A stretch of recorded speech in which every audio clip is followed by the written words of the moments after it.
কলকাতায় অস্ত্র ঢোকা আটকাতে জোর কদমে নজরদারি চালাচ্ছে পুলিশের বিশেষ দল, এমনই দাবি করেছেন কলকাতার পুলিশ কমিশনার মনোজ বর্মা।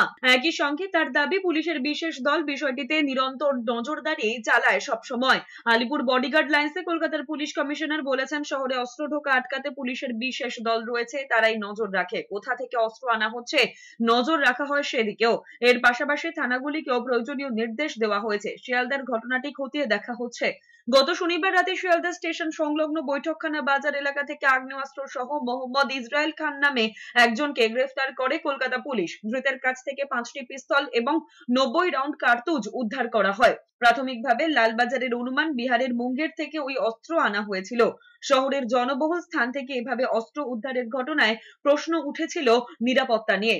আমরা সবসময় ট্র্যাক রাখি কোথায় থেকে কি আসে, স্পেশালি আর্মসের উপর প্রচুর নজর রাখা হয়। অ্যান্ড বিভিন্ন জায়গায় শুধু আমরা কলকাতা